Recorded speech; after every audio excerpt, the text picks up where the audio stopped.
நண்பர்கள் அனைவருக்கும் வணக்கம். முந்தைய வீடியோ பார்த்திருந்தவங்களுக்கு அந்த முக்கியமான ஒரு செய்தி, இன்றைய தீர்ப்பு தமிழக அரசுக்கு எதிரான ஒரு தீர்ப்பு வந்திருக்கு. டிஆர்பி மேல்முறையீடு தள்ளுபடி அப்படின்னு சொல்லிட்டு, சரிங்களா. முதுகலை பட்டதாரி ஆசிரியர் நியமனத்தில் இடஒதுக்கீடு முறையாக ஃபாலோ பண்ணல அப்படின்னு சொல்லிட்டு தீர்ப்பு வந்திருக்கு, சரிங்களா. ஆக ஏற்கனவே உயர்நீதிமன்றமும் தீர்ப்பு சொல்லியிருக்குது.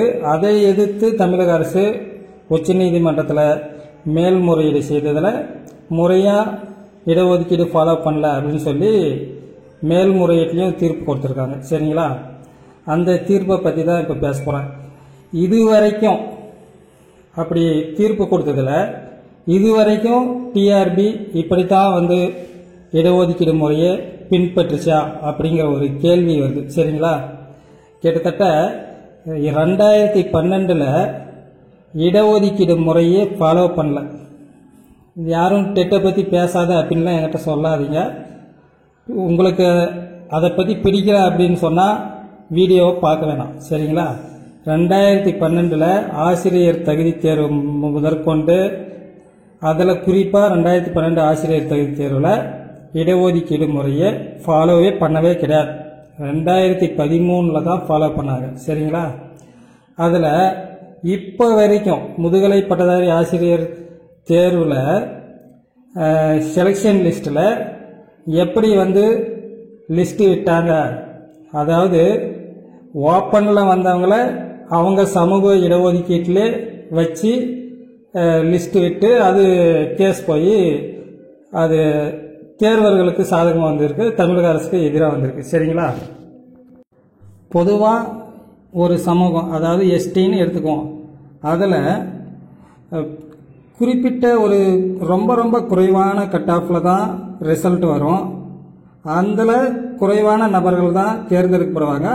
அதில் யாராவது ஒருவர் அதிக மதிப்பெண் பெற்று ஓப்பனில் போகிறாங்கன்னு வைங்க, இடஒதுக்கீட்டில் அவங்கள தூக்கின்னு அவங்க சமூக இடஒதுக்கீட்டில் 1% பணியிடத்தில் நிரப்பினா அந்த சமூகத்தில் இன்னும் பின்தங்கி தான் போவாங்க. அவங்க மார்க் இன்னும் கீழே இறங்கும், அவங்க பின்தங்கி தான் போவாங்க, சரிங்களா. அவங்க இன்னும் மேலே வர்றதுக்கு ரொம்ப ரொம்ப கஷ்டமாக இருக்கும், சரிங்களா. அந்த சமூகம் பாதிக்கப்படும். அதை தான் நான் இப்படி எல்லாத்துலேயும் பிசியிலும் சரி, எம்பிசியிலும் சரி, எஸ்சியிலும் சரி, பொது இடத்துல வரவங்கள அந்த கோட்டாவில் தூக்கி போட்டால் அந்த சமூகம் பாதிக்கப்படும். அவங்களுக்கு கிடைக்க வேண்டிய நியாயம், அவங்களுக்கு கிடைக்க வேண்டிய இன்னொரு பணி பாதிக்கப்படுது. அதை தான் இந்த தீர்ப்பு சொல்லியிருக்கு, சரிங்களா. இது தெரிஞ்சிக்காமல் யாரும் இருக்கக்கூடாது, தெரிஞ்சுக்கணும்.